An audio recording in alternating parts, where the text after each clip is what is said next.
So hi all, welcome back to our YouTube channel. In the previous video, we saw how do we create a series, and we saw the index parameter of series, all right, and how to basically name the indexes, basically the rows of a series, all right.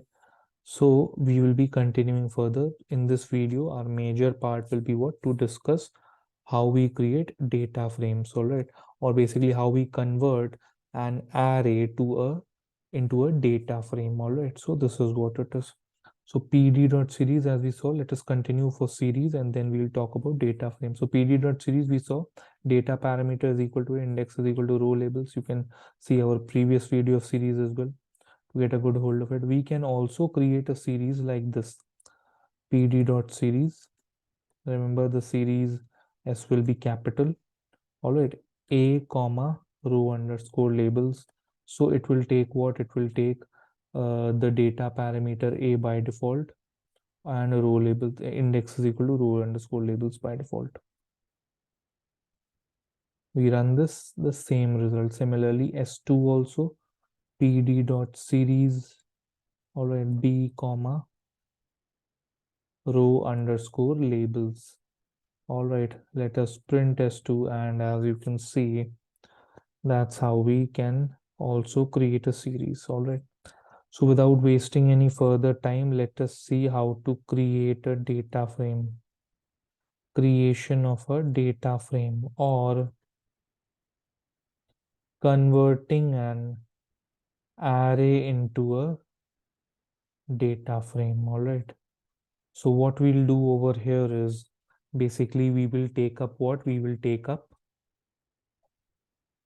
uh, an array. Let's take a random array. All right, let's create a random array. To know how to create a random array, check out our random numbers video. All right, so this is what it is. So let us take v is equal to basically random number generation. We do random.random np.random.random. We've declared numpy as np above. All right, followed by what? Followed by 5 comma 5. All right, so if we print this, it gives us what? It gives us a random array. All right, cool. So we've got this a random array. All right, then we'll do what? Then we'll basically uh, take df as a short form for data frame and use pd.data frame. All right, now remember the data of d, the d of data should be capital and the f of frame should be capital while creation of a data frame. All right, type v and simply do what? Print df. So this was an array minus 0.1776 and 0.1776, etc. And it has done what? It has converted it into a data frame. Now how do we know that it is a data frame or not? Type df pandas.core.frame.data frame. It is a data frame. All right, so we have created a data frame, or we can say converted an array into a data frame. All right, just like now comes the point of what? Basically, just like we created what? We created row underscore labels, a list, and stored it in a list. And series had what? An index parameter. All right, so this is what it is. Series had an index parameter. Just give me 1 second. All right.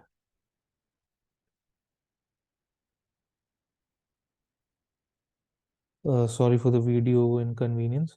All right, series had an index parameter. So what happened is that basically the battery of the laptop is low, so that's why the video has gone out. No worries. Stay focused on the concept. So just like series had an index parameter, similarly, dot data frame function also has an index parameter where we can, with the help of index parameter, where we can write row underscore labels, and it will do what? It will name the indexes, the rows. So as you can see, zeroth underscore row, first underscore row, second underscore, third underscore, fourth underscore has been named. All right. So this is what is. Similarly, we have a columns parameter in data frame as well, where we can do what? Where we can store column labels. All right. So this is what it is. So we'll do what? We'll simply copy paste it. All right, we'll simply copy paste it and replace the rows with call. All right, replace the rows with what? Call.